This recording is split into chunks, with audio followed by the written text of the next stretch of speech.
Welcome, champions, to the next seasonal breakdown as we're diving straight into Season 7 from Season 6 without delay. This is where I'll cover the changes that come with the new season and see if said changes affect any of the rankings of participating champions. This time around, we're faced with the Rivals, which includes the rivals of Waterdeep, the affiliation: Dahani, Kent, Shaka, Virgil, and Selise. With seasonal breakdowns, I go over the changes that have come to the champions and not necessarily a full breakdown of their entire kit. If you're curious about how they used to work, I've covered every champion at one point or another in my seat overviews or specific champion coverage. I mention that in particular because this is the first season where we're seeing someone I've covered directly in a new release video, Virgil. And remember, I have a link to my current overall tier list in my video descriptions, as well as any changes that may have come to something I've covered in the past. As I do with seasonal videos, we're going to work our way through these champions seat by seat, which leads us to start with Dahani in Seed 1. She hasn't really changed all that much. The biggest thing here is instead of picking a second color for her to apply in addition to her red through her specializations, she instead now has a baseline 33% chance to apply any of the additional colors. Those specializations have instead become a buff to those colors, so you can lean into her gold find with yellow, AoE damage with green, or debuffing potency with blue, while having the ability to apply them all. Also, her primary attack will always target the closest enemy and then strike an additional random enemy to more reliably apply all of her colored paints. Paint Them Red now stacks with each stroke of paint that she has applied in the current area, which scales even harder when applied to bosses. At a very quick glance, you might think this is lower than it used to be, or at least just average when you're flying through the areas. But there are two things to note here. This does actually scale rather well, and the normal mobs and boss mobs are two different multipliers. If she is able to stack up both, this actually adds up to a decent chunk of damage scaling when encountering bosses. Way of the Brush has actually been nerfed, as she used to gain higher increases at certain thresholds before the flat scaling came into play. Now that flat scaling starts from the very first paint onward, so there are no bonuses along the way. Though this isn't that big of a change as it was pretty low to begin with. Also, her ultimate now has synergy with Virgil, as it will clear any active weather effects, and if it does, will grant him a stack of clear weather for his weather control. Man, I swear I've seen that idea somewhere before. I can't quite put my finger on it. Strange. Overall, she's a bit better than she was with the way Paint Them Red now scales, and being able to apply all of her colors, while also being able to give Virgil a way to always fully stack his weather if you need to. Is she the greatest DPS ever, set to dethrone the top contenders? No. She only pops off during bosses, and even then, she's just okay. Not great.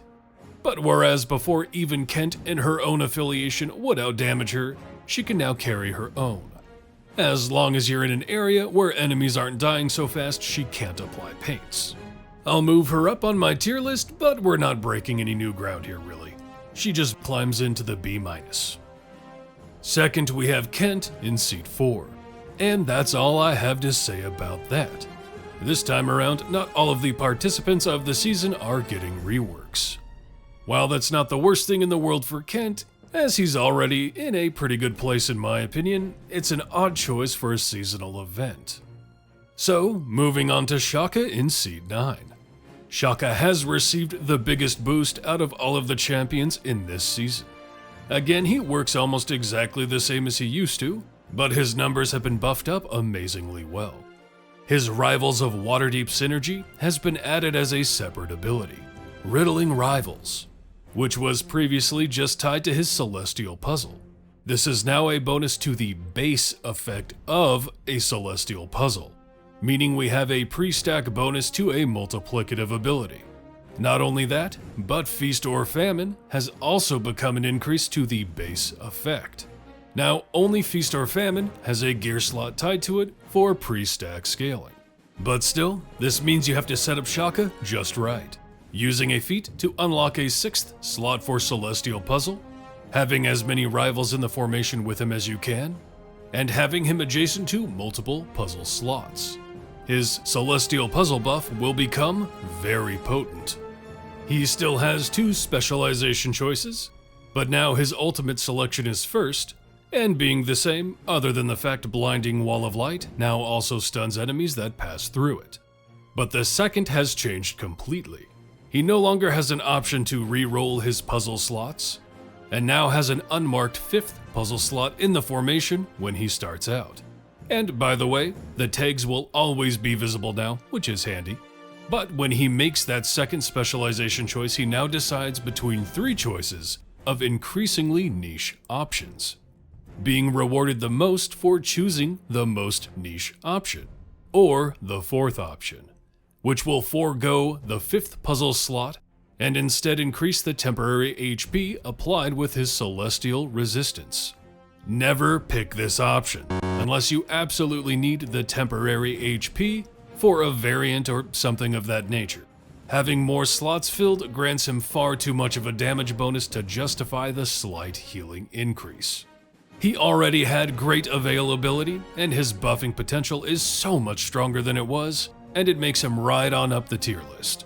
I'm putting him in the A tier alongside Will, because in a way, they're similar. Shaka has a very high ceiling, but he's also restrictive because of the RNG nature of his puzzle. Sometimes you just won't be able to stack everything up exactly the way you want in order to reach that high ceiling. Now we have Virgil in seat 10, and just like Kent, he didn't receive any changes. The first time we've ever had 2 whole champions have nothing new to offer a season. I'm not a fan of this, but nothing we can do about it. Again, I personally feel like Virgil was in a decent place, and Kent and Virgil both have great synergy together. But still, the whole point of a season is to freshen things up, make things new, and help out the poopy champions. Alas, all I can do is move on. Lastly, we have Selise in seat 12. She follows the vibe of pretty much staying the same, just getting better. Nowhere near as better as Shaka though. Although, like Shaka, her synergy with her affiliation has moved to a whole new separate ability, Rivalry's Insight, and her stances for Divine Sense have changed a little bit. First of all, Deflect stance is gone, and has, for all intents and purposes, been absorbed into Wall stance. So she now dances between Aggressive, to Wall, to Last Resort, then back to Aggressive, rinse repeat.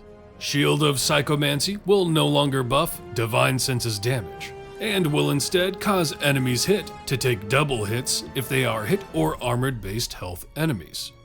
And while she is in aggressive stance, she will reduce champion's base attack cooldown by 1 second. Vow of Vengeance will no longer stack with how many enemies are attacking Selise, and will now gain a stack when she just is attacked, which stacks until you change areas.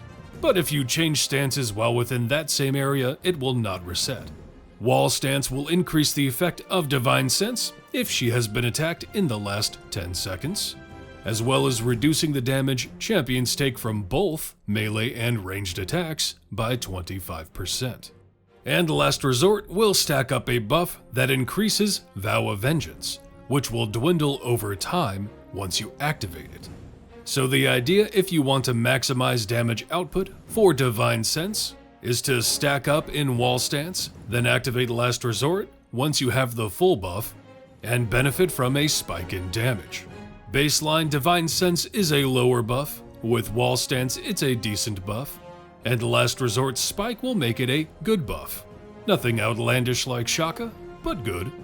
Though, to set all of this up, you do need to actively be taking damage, which is a dangerous thing at some stages of this game, and be using her ultimate at the right time. Now, you could make Last Resort stack up all the way, then apply a familiar to her ultimate. Then she will simply cycle through all her stances, going from low to mid to high, rinse, repeat, and you will benefit from occasional spikes in damage. But that will only be in effect for that area, as you'll need to restack up Last Resort every area. Some of her specializations have changed slightly. The Relentless Avenger now makes Shield of Psychomancy take 3 chunks of hit/armored-based health instead of 2. And the Reflective Shield is now appropriately tied to Wall Stance, as Deflect Stance has been removed. Overall, she can reach higher buffing numbers, but it's a bit clunky in doing so. Nonetheless, she'll climb the ranks just a bit within her own bracket. This season is a strange one to me.